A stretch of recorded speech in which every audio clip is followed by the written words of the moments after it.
തൊഴിലുറപ്പ് തൊഴിലാളികൾക്ക് തൊഴിൽ നിഷേധിച്ചെന്ന ആരോപണം. കോൺഗ്രസ് പ്രവർത്തകർ വള്ളികുന്നം ഗ്രാമപഞ്ചായത്ത് സെക്രട്ടറിയെ ഉപരോധിച്ചു. വാളാച്ചാൽ വാർഡിലെ 40 തൊഴിലാളികൾക്ക് തൊഴിൽ നിഷേധിച്ചതായാണ് പരാതി. CPM സംഘടിപ്പിച്ച പോസ്റ്റ് ഓഫീസ് ഉപരോധത്തിൽ പങ്കെടുത്തില്ലെന്നാരോപിച്ചാണ് തൊഴിൽ നിഷേധിച്ചതെന്നാണ് കോൺഗ്രസ് ആരോപണം. തൊഴിലുറപ്പ് തൊഴിലാളികൾക്ക് തൊഴിൽ നിഷേധിച്ചെന്നാരോപിച്ചാണ് കോൺഗ്രസ് പ്രവർത്തകർ ഗ്രാമപഞ്ചായത്ത് സെക്രട്ടറിയെ ഉപരോധിച്ചത്. വള്ളികുന്നം ഗ്രാമപഞ്ചായത്തിലായിരുന്നു പ്രതിഷേധം. വാളാച്ചാൽ വാർഡിലെ 75ഓളം വരുന്ന തൊഴിലുറപ്പ് തൊഴിലാളികളിൽ 40 പേരെയാണ് മസ്റ്ററോൾ അടിക്കാതെ ജോലിയിൽ നിന്നും ഒഴിവാക്കിയതെന്നാണ് പരാതി.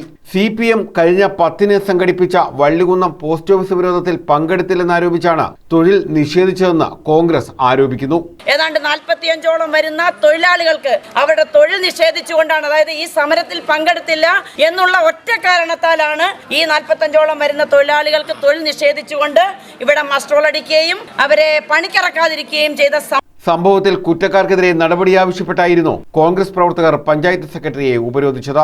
ആ തൊഴിലുറപ്പ് സമരത്തിൽ പങ്കെടുക്കാത്ത വാളാച്ചാൽ വാർഡിലെ 45ഓളം തൊഴിലാളികൾക്ക് മസ്റ്ററോൾ അടിച്ചു കൊടുക്കാതെ തൊഴിൽ നിഷേധം നടത്തിയ കാടത്തപരമായ നീതികേടായ നടപടിയാണ് ഈ പഞ്ചായത്ത് നടത്തിയിട്ടുള്ളതെന്ന് നമ്മളിപ്പോൾ കണ്ടു കഴിയുകയാണ്. News bureau, Vallikunnam.